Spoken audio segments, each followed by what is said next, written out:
Continuamos con todos ustedes en Más de Uno, Stafford by Digna, y vamos a hablarles de la presentación de un libro, en concreto del libro Negacionisme de Gènere, del autor Alexis Lara, que tendrá lugar este sábado 21 de septiembre a las 12 de la mañana en Casa Farahui, que como sabéis está ubicado en el carrer 9 de octubre número 39 de Gandia. Para hablar sobre todo ello, contamos con la entrevista telefònica de l'autor, d'Alexis. Alexis, benvingut. Moltíssimes gràcies per acompanyar-nos. Hola Jessica, què tal? Moltes gràcies per convidar-me. Per a res, gràcies a tu, Alexis, i per a nosaltres també és un plaer apropar-nos a aquesta, podríem dir, primera publicació o has tingut més publicacions? Esta és la primera publicació en forma de llibre. Ha hagut alguns articles que ja tractaven un poc el tema del negacionisme, però el negacionisme de gènere en concret i amb aquesta, diguem, densitat o profunditat és la primera ocasió i molt content i molt il·lusionat de la bona acollida que he tingut aquest llibre que va per la segona edició. Una fantàstica notícia, Alexis, que celebrem. Això és molt bona senyal, com tu dius, per l'acollida que ha tingut i sobretot pense que perquè és una temàtica de màxima actualitat. Conta'ns de què va el llibre. Efectivament, jo crec que el primer que hauríem de remarcar és això que acabes de comentar, Jessica, que és una temàtica de màxima actualitat. No només el negacionisme en general, que estem veient que l'auge del negacionisme de canvi climàtic està ahí, el negacionisme històric o revisionisme històric, sinó el negacionisme de gènere en particular. I això fa referència en el llibre en dades que podem veure també arran del Centre de Reina Sofia, que fa estudis sobre la masculinitat actual en els joves i no tan joves, i també en les enquestes de fills com hem vist que la qüestió del feminisme comença a ser d'alguna manera mal vista per alguns homes, no? Que no acaben d'abandonar el masclisme. El llibre tracta principalment d'aquesta negació, no? Diguem, de que, o aquesta creença, millor dit, de que només el sexe biològic és allò que condiciona, determina i ens fa actuar com a homes i com a dones, obviant tota aquesta estructura social, cultural, política, econòmica que hi ha darrere, que és sociològica i que ens està dient que més enllà del sexe biològic hi ha alguna més que fa que la dona estigui relegada a un segon plànol en la societat. Això què vol dir? La tesi central del llibre, Internacionalisme de Gènere, diu que aquest negacionisme també és un negacionisme científic, és un negacionisme de la ciència social, és un negacionisme de la sociologia que porta segles, no? Diguem-nos que aquesta estructura que assenyalava abans té un nom, se diu patriarcat, i el negacionisme del gènere o el negacionisme del gènere el que fan és negar-la, dir que no existeix això, que només que el sexe biològic ens determina i ens relega al paper que tenim en una societat. No sens dubte, Alexis, que encara que ho estem parlant i conforme ho estàs explicant sembla que és evident, pues sembla que a la vegada que no, veritat? Clar, és que estem vivint en un món en el que la informació, entesa com l'enteníem abans, d'un canal, diguem, unidireccional en la qual hi havia molts receptors, s'ha canviat dràsticament i radicalment. Tenim ara una informació o un sistema mediàtic, si volem, molt plural, que això pot portar coses positives però també negatives. I això significa que qualsevol pot tindre un mitjà de comunicació on difondre notícies falses, negacionismes o qualsevol altra història o teoria de conspiració que s'hi pugui ocórrer. Què implica això?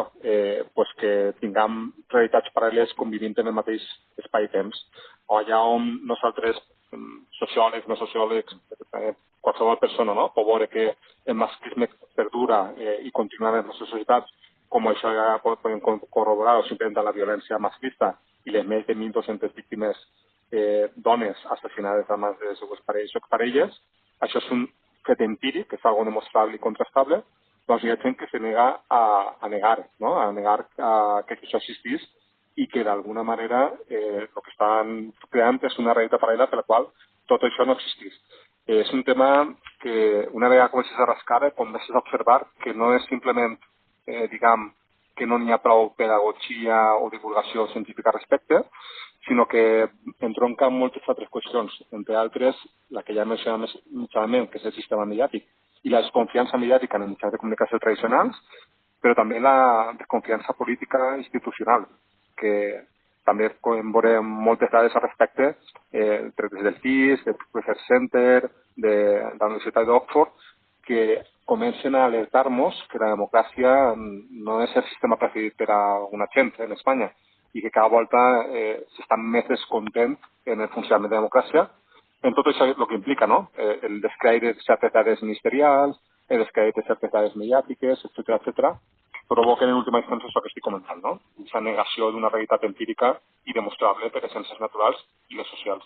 Això és, Alexi, t'anava a dir que aquest text és fruit d'investigacions i també suposa que de testimonis. Com es plasma al llarg de les pàgines? Realment, els testimonis que he pogut recollir són expertes, en aquest cas compte amb Carmen Castro, que és una economista, on revela, no?, a través d'aquestes dades i d'aquests estudis que hi ha una desigualtat de gènere evident en respecte a l'economia, en respecte als salaris, en respecte als llocs de treball que ocupa cada gènere. I també hi ha una altra entrevista a la fiscal de violència de gènere, que és Susana Gisbert, també és valenciana, i on s'aborden moltes d'aquestes qüestions que comentava de la violència de gènere. Després, el treball que intenta fer és sobretot divulgatiu, és a dir, que qualsevol persona que s'apropi no necessàriament tinga que tindre un coneixement avançat en ciències socials, ni molt menys, sinó que pugui llegir-lo qualsevol persona, no?, que tinga interès en veure com aquests moviments, diguem, negacionistes, molt vinculats amb l'ultradreta en moltes ocasions, amb les teories de conspiració, estan agafant força. I si t'interessa saber per què estan agafant força i d'on se nodreixen, principalment, quin és lobby hi ha darrere, quin és el context social, polític i econòmic que n'hi ha per a que això creixi, doncs és un llibre ideal per a precisament això, no? Apropar-te a aquesta realitat d'una manera divulgativa sense tindre un nivell avançat o expert en la matèria. Alexis, pense que més o menys ho hem comentat, però amb quin propòsit has volgut escriure aquest llibre tan reivindicatiu, com deien, tan d'actualitat, i amb aquests testimonis i unes declaracions que supose que seran molt clares, no?, que corroboren a la fi el que vols argumentar al llarg del llibre? El llibre neix també d'una preocupació que tinc arran de veure com amics, propers, familiars inclús, començaven a caure en aquestes teories de negació arran de la pandèmia de la Covid-19, més que res per el tema de vacunes, que és com una via oberta que comença a exemplar-se i fer-se més ampla per a que on càpiga el dubte o l'escepticisme sobre les vacunes i la seva efectivitat puga obrir-se pas a moltes altres qüestions i teories de conspiració. Que això també està demostrat empíricament com, si creus que t'han mentit sobre les vacunes, com no te van a mentir sobre les dades de la violència de gènere, per exemple, no? I retornant a aquesta pregunta que em feies, no?, de propòsit d'aquest llibre, pues, comenten moltes xerrades i presentacions que he fet, segurament tornarà així el tema este dissabte, així a Gandia, on considere que per a ajudar a la causa de la igualtat de gènere, per a remar junts amb els moviments que defensen aquesta igualtat, és necessari també estudiar l'adversari. Un exemple clar és quan un equip esportiu, futbol, bàsquet, ben igual, està entrenant dia a dia entre el seu equip per a millorar, no? Però, clar, has de saber contra qui jugues el dissabte. I contra qui jugues el dissabte són els negacionistes, són els masclistes. Aleshores, el llibre té aquest propòsit, no?, d'analitzar qui és el nostre adversari per a poder combatre-lo millor. Alexis, sembla mentida i moltes vegades ho comentem a la ràdio, la importància de la veracitat, no?, de donar dades, de la veracitat de la informació amb fonts sempre oficials.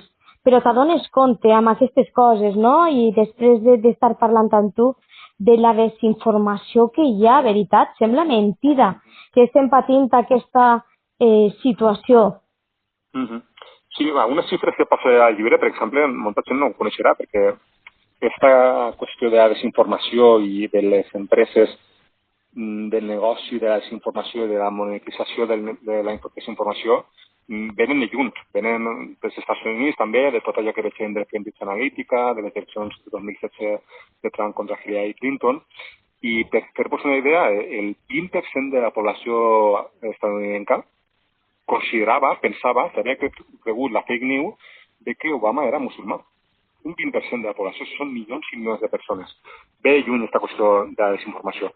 I a més, una de les qüestions que com bé comentes, no? I que molts periodistes jo crec que fan bé, que és demostrar les dades, fer empíricament cada un dels arguments en els que se basen, crec que això, per desgràcia, no és tan efectiu, perquè podem escoltar en moltes ocasions allò de dato mata relato, no? I de que amb dades, xifres, podem depuntar una mentida.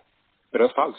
Els relats, les històries, les narratives, són molt més poderoses que les dades, perquè se recorden, perquè perduren, perquè emocionen, perquè poden despertar algun interès emocional.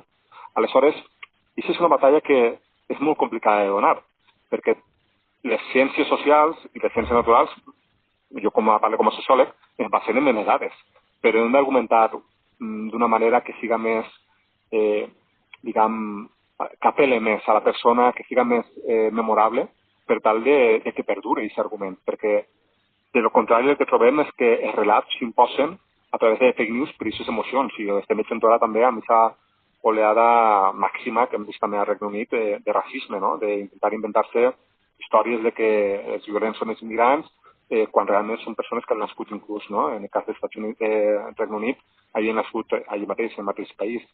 Aleshores, tot això, òbviament, està sent un problema molt gran que hem de combatre no només periodistes i científics socials, sinó la societat. Hem de ser conscients de que això cal revertir-ho. I ahir ja me clavaria en un altre meló, que seria el tema de regulació i de més per part dels nostres governs. Totalment, ahir ja és entrar en una altra vessant, no? Molt política, en veritat, Alexis, i bueno, donaria moltíssim que parlar, però bueno, és un debat que nosaltres estaríem encantats d'aprofundir amb tu en una altra entrevista de segur. Per cert, Alexis, parlant del llibre, comptes també amb el pròleg i comptes en concret amb Rocío Vidal. Per què? Rocío Vidal, exactament. Molts la coneixereu per el nom de la Gata de Schrödinger, que és el seu canal de YouTube. És una influencer valenciana de Castelló, de la zona de Castelló, i realment la idea de treure aquest llibre amb una persona tan coneguda, diguem, no? Com és Rocío Vidal, la Gata de Schrödinger, era també perquè poguera tindre més abast. No? Al final estem parlant d'una divulgadora científica, el llibre al final és de divulgació de les ciències socials, principalment de la sociologia, però en un estil, com bé dic, divulgatiu, fàcil, senzill, que arriba a gent de tot tipus, no? I Rocío Vidal jo crec que encarna això perfectament. És una de les màximes exponents valencianes en aquest sentit, si no la que més, i vaig voler comptar amb ella i, bueno, estic superagraït de que em va acceptar positivament i de que va vindre fins i tot a la primera presentació que farem a València, en la llibreria repartidora, que ha fet tot un èxit de gent i d'acollida, i que això va ser també l'impuls que aquest llibre arribat, com comentava abans, a la segona edició, perquè sense ella, sense tota aquesta gent que ha vingut a les presentacions, no hauria sigut possible. Suposo que tota presentació serà especial i aquesta que tindrà lloc demà, dissabte 21 de setembre a les 12 hores a Casa Foraui, també serà molt especial, no? Totalment. De fet, és la primera presentació que faré a la comarca de Safor, i em fa molta il·lusió perquè també tinc ahir amistats i en fi, la gent d'Espai Valencià que m'ha convidat, que tinc molt d'apreci principalment a Rubén Malonda, que està per ahir també treballant en l'associació, la gent de Casa Faraui, que sé que s'ha currat molt d'activitats, i té moltes ganes. La veritat és que demà serà un dia també molt interessant, farà la influencer la Fica de Tatia, de Twitter, que algunes la coneixeu també, en la que tinc moltes ganes de parlar i conèixer personalment, que la tinc que desvirtualitzar encara. Fantàstic, serà una presentació, la veritat, que molt bonica, amb molt de contingut. Només ens queda convidar els nostres oients a que s'apropen i, Alexis, recordar-nos on podem adquirir aquest llibre, Negacionisme de gènere d'Alexis Lara. On podem?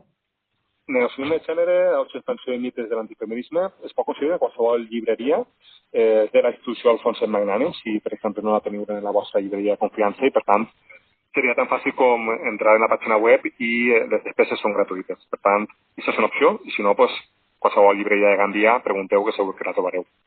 I abans d'acabar, Alexis, per què els nostres oients tenen que llegir aquest llibre? Bueno, doncs insistisc en el que comentava abans, no? Crec que és un llibre per a conèixer bé contra qui ens enfrontem totes les persones que lluitem per una societat més justa i més igualitària. crec que és indispensable conèixer l'adversari, conèixer-lo bé, quins són els seus arguments. És un llibre que analitza molt els arguments, la comunicació, el sistema mediàtic i com filen prim per a que el missatge pugui arribar, com bé dic, a l'emoció i al sentiment molt més enllà que la raó. Jo crec que aquest llibre posa la raó per damunt de l'emoció i per tant crec que pot ser no l'únic ni l'indispensable ni el millor, però sí un llibre útil per a poder fer front al negacionisme de gènere.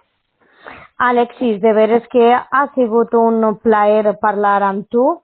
Enhorabona per aquest primer llibre, que ja porta, com hem comentat, la segona edició. De veres que m'han entrat moltes ganes de llegir-lo, així que el primer que vaig a fer va ser comprar-lo perquè, com dèiem, és un tema de màxima actualitat. És un tema que, pel que veig, ens aportaràs xifres, testimonis, aclaridores, no?, que ens permetran fer-nos una idea, no?, que sempre pense que l'exercici periodístic té que ser així, no?, aportar la informació i que la gent la valore, però que siga una informació contrastada, no manipulada. Que això pense que és l'objectiu que es persegueix amb aquest llibre. Així que, Alexis, gràcies per tot. Demà recordem a les 12 en Casa Farawi la presentació del teu llibre d'Alexis Lara.